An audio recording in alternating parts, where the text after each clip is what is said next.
এবছরের মতো শেষবার রিশানের সুইমিং ক্লাসের ভিডিও তোমাদের সঙ্গে শেয়ার করছি। তোমাদের তো আগেই বলেছিলাম আমরা কিছুদিনের জন্য বিরতি নেব, আবার সামনের বছর ফেব্রুয়ারি বা মার্চ মাস থেকে সুইমিং ক্লাসটা আবার কন্টিনিউ হবে। আজকে আমার জীবনের 2 দিনের গল্প নিয়ে চলে এলাম। আজকে আরও একটা উইকেন্ডের গল্প তোমাদেরকে শোনাবো। এই বছরের জন্যে শেষবারের মতো রিশানের সুইমিংয়ের কিছু মুহূর্ত তোমাদের সঙ্গে শেয়ার করলাম। এই ইউটিউবের জন্যে তোমাদেরকে পেয়েছি, এটা তো খুব বড় একটা পাওনা। এটার থেকেও বড় আমার যেটা মনে হয়, এই সমস্ত স্মৃতিগুলো যে আমি ক্যাপচার করে রাখতে পারছি, সমস্ত মুহূর্তগুলো যে ইউটিউবের পাতায় বন্দি হয়ে থাকছে পরবর্তীকালে, এটা কিন্তু আমার জন্য একটা বড় অ্যাসেট, তাই না বলো?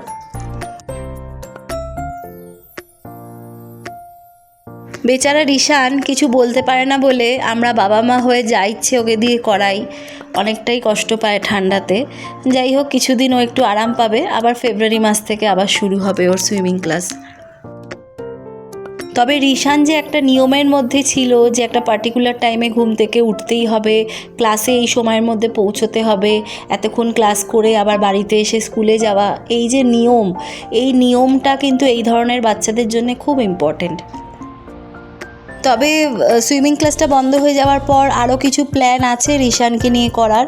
দেখা যাক কতটা সেটা করতে পারি, আর যদি করা হয় নিশ্চয়ই তোমাদের সঙ্গেও শেয়ার করব।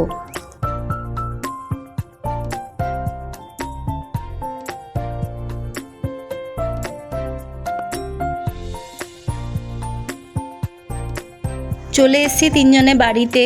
আজকে শনিবার হিসেবে অর্ডারের চাপটা কিন্তু অনেকটাই কম, যদিও ব্রেকফাস্টে কিছু অর্ডার ছিল, সেগুলো সামলেই গেছিলাম সুইমিং ক্লাসে। আর এখন লাঞ্চের জন্যে 3খানা অর্ডার আছে, বাট সেগুলো খুবই হালকা হালকা, মানে রান্না যতগুলো করতে হবে, নাম্বার অফ আইটেমস সেটা কিন্তু অনেকটাই কম, তো সেই জন্যই হালকা বললাম। আগের কোনো একটা ব্লগে তোমাদের সঙ্গে শেয়ার করেছিলাম পায়রার উৎপাত আমাদের এখানে খুব চলে, আর আজকেও দেখলাম সেই একই উৎপাত, একটা ডিম ফেলে চলে গেছে, আর সোমদেবের এটা দায়িত্ব ওই ডিমটাকে ফেলে দেওয়া।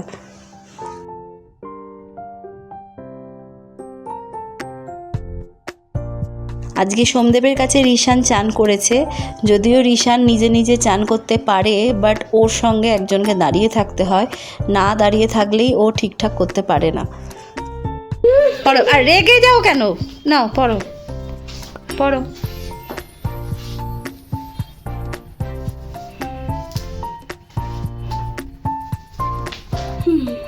নামিয়ে নাও, নামাও।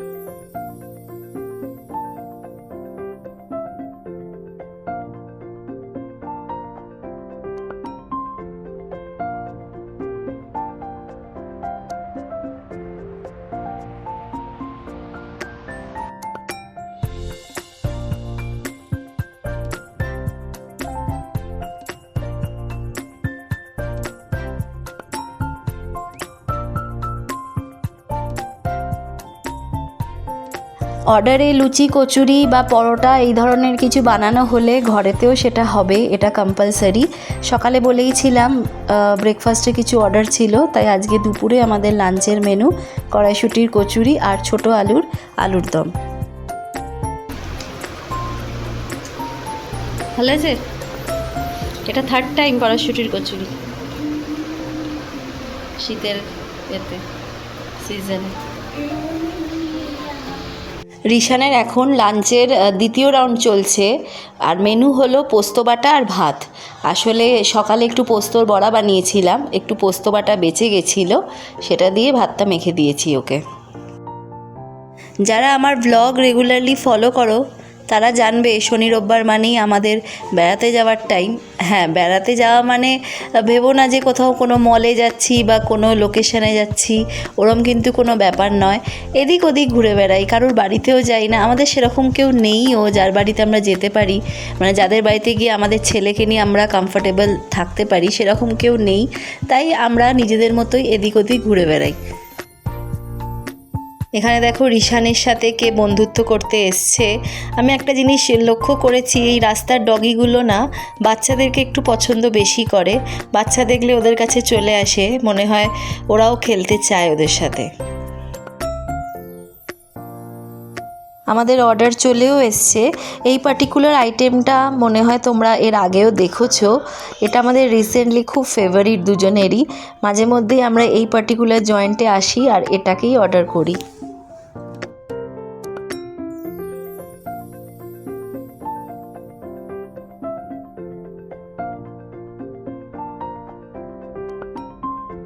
আজ অনেকটাই দেরিতে বেরিয়েছিলাম, তাই বেশি ঘোরা হলো না। খানিকটা ঘুরে আর ওই আউটলেটে বসে এবার চলে যাচ্ছি বাড়ি।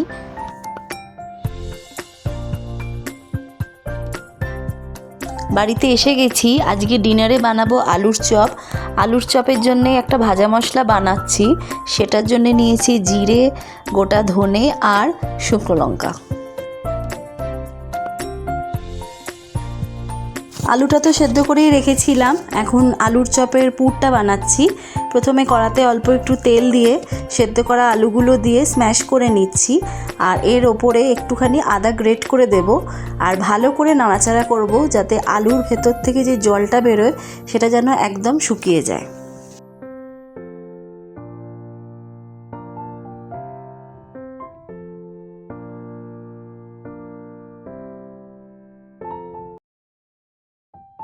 দেখো আলুটাকে খুব ভালো করে শুকিয়ে নিয়েছি। এইবারে ভাজা মশলাটা দিয়ে গ্যাসটাকে অফ করে দেবো।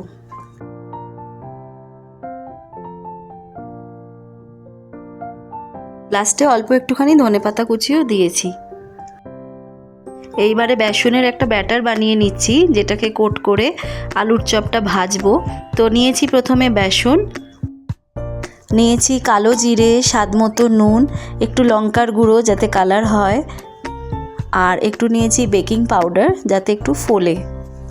এইবারে সব কিছু ভালো করে মিশিয়ে নিয়ে তারপরে জলটা ঢেলে তারপরে আবার ভালো করে মিশিয়ে নেব যাতে লাম্প না থাকে। এইবারে আলুর পুরটাকে আলুর চপের আকারে এরমভাবে গড়ে নিচ্ছি।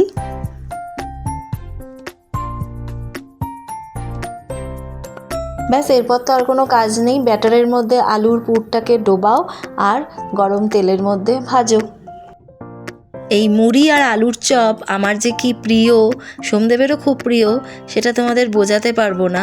যখনই কলকাতা যাই, বছরে একবার তো আমি যাই কলকাতায়, তখনই একবার বা দুবার আমি এই সন্ধেবেলা হলেই আলুর চপ কিনে আনবো পাড়ার দোকান থেকে, আর সাথে এক বাটি মুড়ি। ব্যাস, আর কি চাই। মানে এতটাই মুড়ি খাই দুটো তিনটে আলুর চপ দিয়ে যে ডিনারটাই হয়ে যায়, মানে পুরো পেট ভরা একটা খাবার। এখানে তো আলুর চপ খাবো বললেই পাই না, তাই নিজে নিজেই বানাই, আর খুব একটা খারাপ বানাই না, বেশ ভালোই হয় খেতে।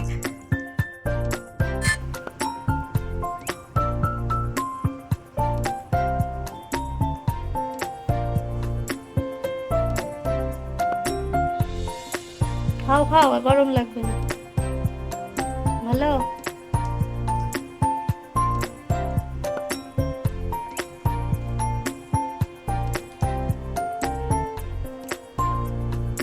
আমাদের রিশান এক প্রকার তো মারাঠি, মহারাষ্ট্রের জন্ম, বাট হলে কি হবে, ও কিন্তু একেবারে পিওর বাঙালি মনের দিক থেকে। খেতে কিন্তু ও খুব ভালোবাসে। সে তোমার বাঙালি খাবারই বলো বা মহারাষ্ট্রের পাওভাজি বা বড়া পাও, দুটোতেই ও সমানভাবে এগিয়ে। The next day. চলে এসেছি আরও একটা দিনের সকালে। আজকে দিনটা হলো রবিবার। একদম সকাল সকাল চলে এসেছি মাছের দোকানে। সাধারণত রবিবার দিন মাছের দোকানে আসাটা আমি একটু অ্যাভয়েড করি, কারণ খুবই ভিড় হয়। যদিও আজকে এক্সেপশনালি একটু ফাঁকাই দেখছি। যাই হোক, একটা কাতলা মাছ কেনার ছিল, বাট কাতলা মাছটা কিনলাম ঠিকই, বাট যেই সাইজটা আমি কিনি সাধারণত সেই সাইজটা পাইনি, একটু ছোটোই পেয়েছি।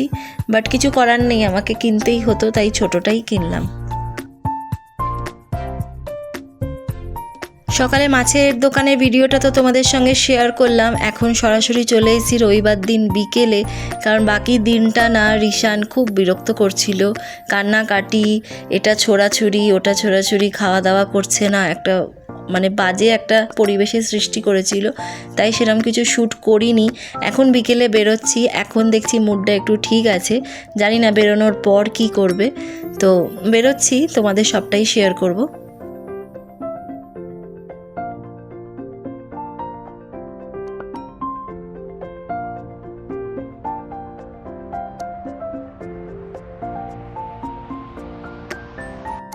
আমরা এখন যেই জায়গাটায় যাচ্ছি বা যেই রাস্তাটা দিয়ে যাচ্ছি সেটা হিঞ্জেবাড়িরই রাস্তা। এখন তোমাদের সাধারণত যেই রাস্তাগুলো দেখিয়ে আসি হিঞ্জেবাড়ি, সেটা একটা অন্য রাস্তা, এটা একটা আলাদা রাস্তা। এই সব রাস্তা দিয়ে যেতে তো এমনিতে খুবই ভালো লাগে, লং ড্রাইভ বলো, খুব ভাল লাগে। কিন্তু রিসেন্টলি তোমরা শুনেছো কিনা জানি না, আমাদের পুনেতে চিতাবাঘের খুব উপদ্রব হয়েছে, মানে যেখানে সেখানে দেখছি চিতাবাঘ পাওয়া যাচ্ছে। তো এই ধরনের রাস্তায় চিতাবাঘ তো থাকাটা খুব স্বাভাবিক, যদিও এরকম নিউজ পাইনি যে এই হিঞ্জিবাড়ির রাস্তায় পাওয়া গেছে বলে, বাট এই ধরনের রাস্তা যেখানে পুরোটাই জঙ্গল দুধারে, সেই রাস্তায় তো চিতাবাঘের থাকাটা খুবই পসিবল, তাই না? খানিকটা ঘুরতে ঘুরতে একটা মন্দির চোখে পড়লো, ভাবলাম এসছি যখন মন্দিরেও একটু ঢুকে যাই।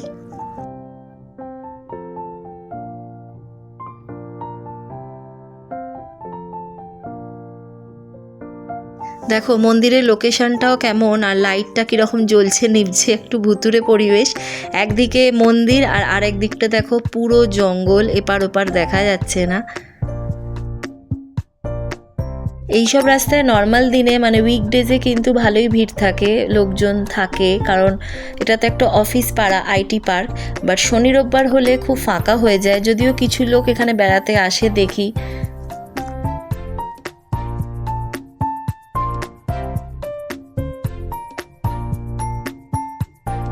মন্দিরের দরজাটা দেখলাম বন্ধ, বাইরে থেকেই যেটুকু দেখা যায় সেটুকুই তোমাদেরকে দেখালাম। এখানে একদিকে আছে হনুমানজি আর একদিকে আছে কাল ভৈরব।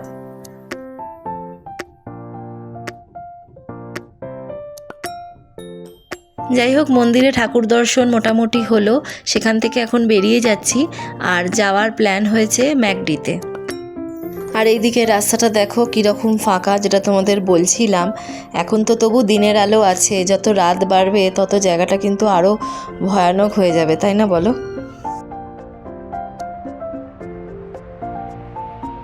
ম্যাকডিতে আমরা একটাই মিল নিয়েছিলাম, একটা চিকেন মিল নিয়েছিলাম, সেটাই আমরা তিনজনে ভাগ করেই খেয়েছিলাম।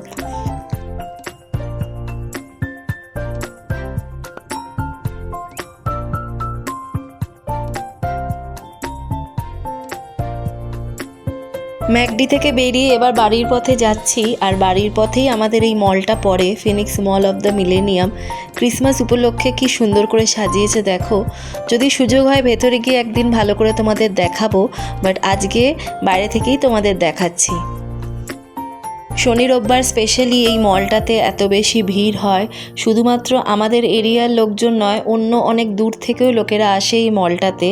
আর আমার মনে আছে একদিন এমন হয়েছিল, কোনো এক শনি রোববার আমরা গেছিলাম, আর আমাদের বলল যে পার্কিং পুরো ফুল হয়ে গেছে, আমাদের বাড়ি চলে আসতে হয়েছিল।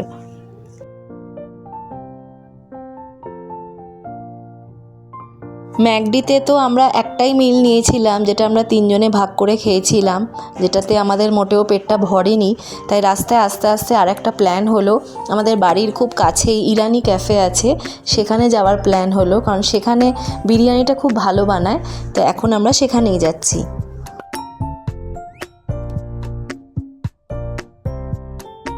এই ইরানি ক্যাফেতে গ্রাউন্ড ফ্লোরেও বসার ব্যবস্থা আছে, আর তার ওপরেও একটা ফ্লোর আছে। গ্রাউন্ড ফ্লোরে বসার জায়গা পাইনি, তাই ওপরের ফ্লোরটাতেই চলে এসেছি বসবার জন্যে। এই ইরানি ক্যাফেটা কিন্তু অনেকটা বড়, অনেকটা স্পেস নিয়ে, আর এটা পুনেতে কিন্তু খুব ফেমাস, বহু জায়গায় এই ক্যাফের ব্রাঞ্চ আছে। এই ক্যাফেতে চা, কফি, অমলেট, ব্রেড টোস্ট এই ধরনের খাবার থেকে শুরু করে বিরিয়ানি, পোলাও এই ধরনের খাবারও পাওয়া যায়। আমরা এখানে ক্রিম রোল একবার কিনেছিলাম আর বিরিয়ানি খেয়েছি একবার, এই দুটো জিনিসই ট্রাই করেছি, খুব বেশি আইটেম এখানে ট্রাই করা আমাদের হয়নি। আমরা এখানে মাটন বিরিয়ানি 1 প্লেট অর্ডার করেছি, আর এরিয়াটা দেখো অনেকটা বড় আর পুরোটাই প্রায় ফুল। ক্যাফের ইন্টেরিয়ার শেয়ার করার সাথে সাথে একটা এক্সপিরিয়েন্স তোমাদের সাথে শেয়ার করি, যেটা আমাদের এই ক্যাফেতেই হয়েছিল। সেটা হলো, পাশের টেবিলে একজন হাজব্যান্ড ওয়াইফ বসেছিলেন, আর রিশান বারবার ওনার ওয়াইফের পিঠে হাত দিচ্ছিল। তো উনি 2-3বার রিশানকে দেখে স্মাইল করেছেন। আর যাওয়ার সময় আমাকে জিজ্ঞেস করলেন আমি কি রিশানকে একটা চকলেট গিফট করতে পারি। তা আমি বললাম হ্যাঁ নিশ্চয়ই। তো একটা চকলেট রিশানকে উনি দিয়েছিলেন। এখানে এই গল্পটা এই জন্যই বললাম, কারণ এখানে চকলেটটা দিয়েছে সেটা কোনো বড় কথা নয়, ওই চকলেটটা আমিও রিশানকে কিনে দিতে পারি। ইম্পর্টেন্ট হলো রিশানকে ভালোবাসাটা। তোমাদের যেমন আমাদের খারাপ এক্সপিরিয়েন্সের কথাও বলেছি, এই ভালো এক্সপিরিয়েন্সটাও মনে হলো তোমাদের সঙ্গে একটু শেয়ার করি। তোমাদের সঙ্গে গল্প করতে করতে আমাদের বিরিয়ানিটাও চলে এসছে। বেশ ভালো ছিল, টেস্টি ছিল। হ্যাঁ, তবে কলকাতার বিরিয়ানির মতো তো হবে না, এটা এখানকার স্টাইলের বিরিয়ানি। তবে এটুকু বলতে পারি আমাদের খুব ভালো লেগেছিল, খুব টেস্টি ছিল। সরাসরি বিরিয়ানি খেয়ে চলে গেছিলাম বাড়িতে, ঘুমিয়েও পড়েছিলাম, সেরকম কিছু শ্যুট করিনি। তাহলে চলো আজকের গল্পটাও এখানেই শেষ করলাম। খুব শিগগিরই তোমাদের কাছে আবার চলে আসবো নতুন একটা গল্প নিয়ে। তোমরা কিন্তু খুব ভালো থেকো, সুস্থ থেকো, আনন্দে থেকো, আমার পাশে থেকো। আজকের গল্পটা ভালো লাগলে একটা লাইক শেয়ার করে দিও। আর যারা নতুন দেখছো চ্যানেলটাকে প্লিজ সাবস্ক্রাইব করে দিও। আমি আবার ফিরে আসবো খুব তাড়াতাড়ি। ততক্ষণের জন্য তোমাদের সবাইকে টাটা।